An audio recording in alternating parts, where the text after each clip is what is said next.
Porque como imaginou no seu coração, assim é ele. Como imaginou no seu coração, assim é ele.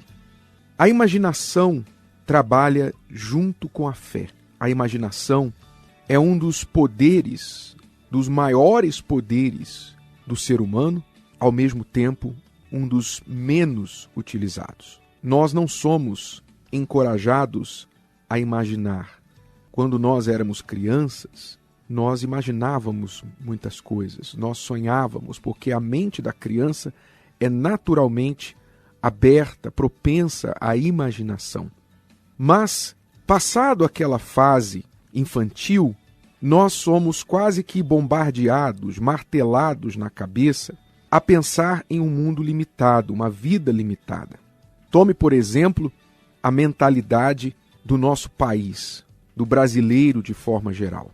O brasileiro, que é fruto de colonizadores, foi ensinado por séculos a pensar como um escravo.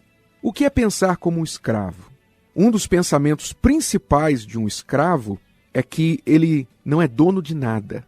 Ele trabalha na fazenda, nas terras de um dono, a quem ele tem de ser muito grato por dar-lhe de comer e um teto sobre a sua cabeça. Então o escravo é treinado a pensar que ele tem que trabalhar para comer, para sobreviver. E ainda que a escravatura, a lei áurea, não é? Já tem aí mais de 140 anos, quase 130, cento e poucos anos, 140, se eu não me engano, 1888, mas até hoje o nosso país é escravizado na mente, na maneira de pensar. Porque o brasileiro não pensa, por exemplo, em ser dono de forma geral. O brasileiro pensa em ser empregado. Ele pensa em ser funcionário. Quando muito o ápice do seu sonho de funcionário é ser funcionário público, que lhe dá uma estabilidade. Então, o brasileiro, com essa mentalidade de escravo, ele nunca pensa em tomar posse de nada para si. Ele pensa que alguém vai lhe pagar pelo trabalho que ele está fazendo. E, na verdade, que alguém tem até a obrigação de sustentá-lo, de dar-lhe de comer. E se ele tiver o de comer e um telhado, ainda que vazando durante a chuva, para cobrir a sua cabeça, ele está mais ou menos feliz.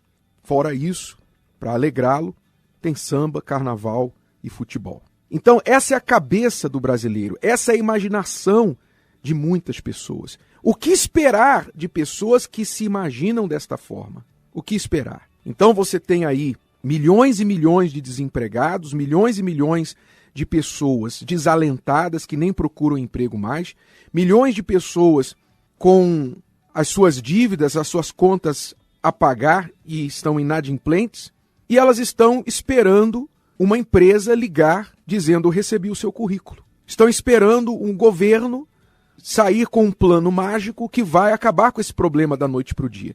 Então, essa mentalidade limita as pessoas. Mas quando a gente olha a palavra de Deus, nós somos libertos desta mentalidade. Na palavra de Deus, nós somos ensinados, primeiramente, a usar a imaginação da fé. Como está escrito, você lê esta palavra em Provérbios, capítulo 23, versículo 7. Como imaginou no seu coração, assim é ele. Nós somos despertados a usar a nossa imaginação e a pensar como Deus. Deus nos chama a pensar como ele, pensar grande, definir a nossa própria vida, o nosso próprio futuro, nos libertar da mente escrava. Você vê que a história do povo de Israel é a história de um povo escravo que foi escravizado no Egito por 430 anos e Deus então veio libertá-lo da escravidão e fazê-lo um povo livre e fazer aquele povo cabeça e não cauda. Então, a palavra de Deus é que nos educa, que nos ensina a pensar como cabeça e não como escravo, como cauda.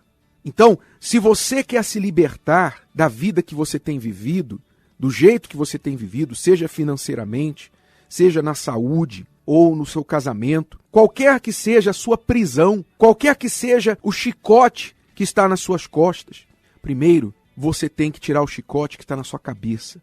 O chicote que castiga a sua mente, que pune os seus sonhos, que te pune por sonhar alto, por pensar grande. Você tem que se revoltar contra os pensamentos pequenos, mesquinhos, limitadores.